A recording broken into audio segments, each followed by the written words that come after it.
जय श्री राधे। पूज्य श्री सद्गुरुदेव भगवान के चरणों में प्रणाम। पूज्य श्री सेठ जयदयाल गोयनका जी कहते हैं, यमराज के यहाँ चर्चा ही नहीं, मन में जोश रखना चाहिए। जब परमेश्वर की इतनी कृपा है तो उनकी कृपा से उनका ध्यान लगना कठिन नहीं है। सबसे बढ़कर उनकी दया यह है कि हमें मनुष्य शरीर दिया, भारत भूमि में जन्म और यह भागीरथी का तट प्राप्त हुआ। भारत में जन्म होकर भी सनातन धर्म में जन्म हुआ, जो सबका आदि माना जाता है। फिर यह उत्तम से उत्तम स्थान, साथ साथ कलयुग, जिसमें थोड़े ही काल में साधन करने से परमात्मा की प्राप्ति हो सकती है, और उसके ऊपर फिर भगवान की चर्चा। यह सारी बातें भगवान की कृपा से ही प्राप्त होती हैं। जो दृश्य को घर जाकर भी याद कर लें, इस दृश्य को घर जाकर भी याद कर लें तो स्वाभाविक ही वैराग्य की लहरें उठने लगें। यहाँ तो स्वाभाविक ही सात्विकता और वैराग्य का भाव होता है। यह गंगा है, इनके दर्शन से अंतःकरण शुद्ध और सात्विक हो जाता है। फिर स्नान और पान की तो बात ही क्या है। शास्त्रों में गंगा जी के लिए यहाँ तक बताया है कि गंगा जी के दर्शन से मनुष्य पवित्र हो जाता है और अंत काल में उसे भगवान की प्राप्ति हो जाती है। शंकराचार्य जी महाराज कहते हैं, जिसने भगवत गीता को कुछ भी पढ़ा है, गंगा जल की जिसने एक बूंद भी पी ली है, एक बार भी जिसने भगवान श्री कृष्ण का अर्चन किया है, उसकी यमराज क्या चर्चा कर सकता है। जो भगवत गीता का किंचित मात्र भी अध्ययन करता है और गंगा जी के जल का लव मात्र भी पान करता है, उसकी यमलोक में चर्चा भी नहीं होती, उसकी आत्मा पवित्र हो जाती है। हमारे यहाँ परिपाटी है कि जब मनुष्य मरता है उस समय उसे गीता जी सुनाई जाती है, तुलसी जी का और गंगा जल का पान कराया जाता है। गंगा के तट पर हम लोग उपस्थित हुए हैं। यह भागीरथी की ही कृपा है, और भगवान की कृपा तो है ही। भगवान की जिस पर कृपा होती है उस पर सबकी कृपा होती है। हम लोगों को वैराग्य पूर्वक ध्यान करना चाहिए। जब आनंद का घोष होता है उस समय अलौकिक शांति प्रतीत होती है। यह प्रभु की अलौकिक कृपा है। ध्यान के पूर्व में वृत्तियां शांत हो जाती हैं। थोड़ा भी ध्यान लगता है तो शांति की बाढ़ आ जाती है।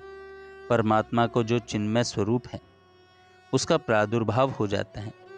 उस समय अलौकिक शांति मिलती है। इसके पूर्व आपको थोड़ा गीता जी का सिद्धांत बताया जाता है। वास्तव में तो गीता जी का सिद्धांत केवल भगवान ही जानते हैं। यह ज्ञान भक्ति का सागर है, अथाह है। इसमें जो डुबकी लगाता है वह गीतामय हो जाता है। गीता रूपी गंगा आत्मा के कल्याण के लिए है। इस गीता रूपी गंगा के एक श्लोक को धारण कर लें तो कल्याण हो सकता है। परमात्मा की प्राप्ति के लिए गीता का एक श्लोक पर्याप्त है। गीता को हम गंगा से भी बढ़कर कह सकते हैं। गंगा में स्नान करने वाला स्वयं मुक्त होता है, किंतु गीता रूपी गंगा में स्नान करने वाला दूसरों को भी मुक्त कर सकता है।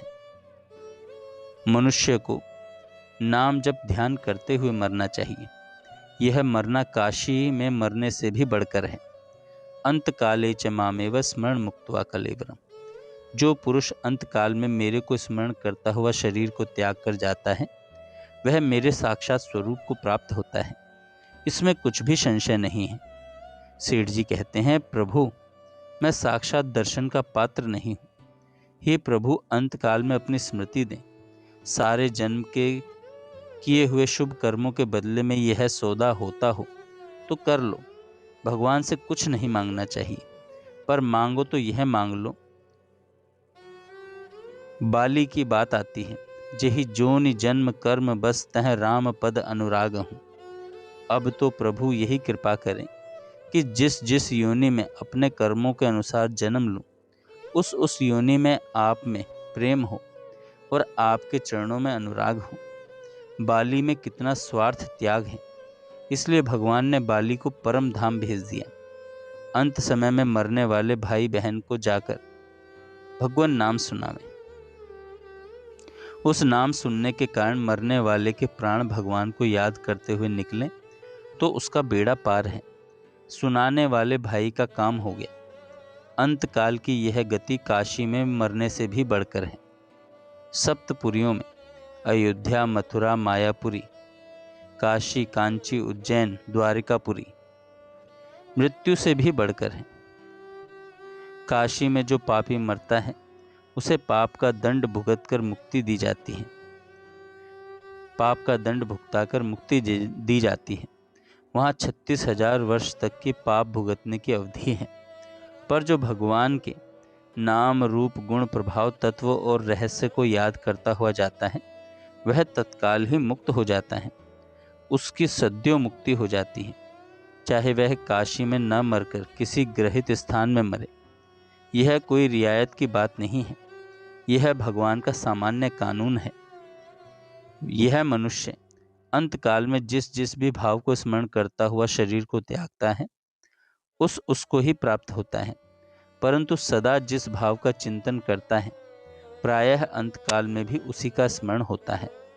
कुत्ते को याद करता हुआ जाता है तो कुत्ता बनता है, गधे को याद करता हुआ जाता है तो गधा बनता है। ऐसे ही जो भगवान को याद करता हुआ जाता है वह भगवान को प्राप्त होता है। वह भगवान को प्राप्त होता है। एलोपैथी औषधियों में प्रायः अपवित्र वस्तुएं होती हैं जिससे तामसी वृत्ति हो जाती है। मरते समय तामसी वृत्ति में रहने वाला व्यक्ति वृक्ष या पहाड़ बनता है। एलोपैथी औषधि देने की अपेक्षा देशी, शुद्ध एवं पवित्र औषधि देनी चाहिए। जीना होगा तो वैद्य की दवा से ही जी जाएगा। मरणासन्न व्यक्ति को भगवान नाम का कीर्तन सुनाना चाहिए जिससे उसकी आत्मा का कल्याण हो। भीष्म जी शरशैया पर पड़े हैं, जल मांगते हैं। अर्जुन ने बाण मारकर गंगा जल प्रकट कर दिया। भीष्म जी गंगा पुत्र थे, उनके योग्य वही जल था। अंत समय में गंगा जल पिलाने से बुद्धि शुद्ध हो जाती है, अंतःकरण पवित्र हो जाता है, उसमें भगवान का भाव हो जाता है। वाणी से भगवान नाम उच्चारण करें। वाणी थक जाए तो श्वास से नाम जप करें। मन से भगवान का ध्यान करें। हाथों से, मस्तक से भगवान को नमस्कार करें। कल्याण तो केवल भगवान के स्मरण से ही हो जाता है। भजन, ध्यान, नाम जप किसी भी एक चीज से भगवान प्रसन्न हो जाते हैं।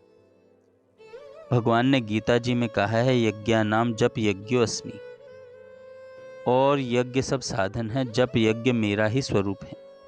हमारी मृत्यु होने वाली हो तो भजन, ध्यान और जप सबकी चेष्टा करें। दूसरे की मृत्यु का समय हो और हम लोगों को उसे भगवान नाम सुनाने का मौका मिल जाए तो बहुत ही आनंद की बात है। दूसरे को भोजन कराना एवं जरूरत पड़ने पर स्वयं त्याग करना, यह बहुत उच्च कोटि का भाव है। त्याग से तत्काल ही परम शांति होती है। जितना त्याग है उतनी ही ऊंची स्थिति है। यदि आकाशवाणी हो कि किस एक का कल्याण किया जाए, मुझसे पूछेंगे तो मैं यही कहूँगा कि प्रभु मुझको छोड़कर चाहे जिस एक का कल्याण कर दें। यदि सब लोग यही बात कहें तो सबका कल्याण हो जाएगा। यदि हम सब लोग यही कहें कि बस मेरा कर दें तो भगवान कहेंगे कि निर्णय करके बतलाओ कि किस एक का करें। निर्णय नहीं करेंगे तो भगवान चले जाएंगे। जो अपने कल्याण की बात छोड़कर दूसरे का कल्याण चाहता है उसे मुक्ति का सदाव्रत बांटने का मौका मिलता है। मुक्त होना तो आराम चाहना है। हमें तो लोगों की सेवा मांगनी चाहिए। सदाव्रत बांटते ही रहें। स्वयं चाहें उपवास ही करें। इस उपवास में बड़ी शांति होती है। यह अलौकिक आनंद है। नारायण नारायण नारायण।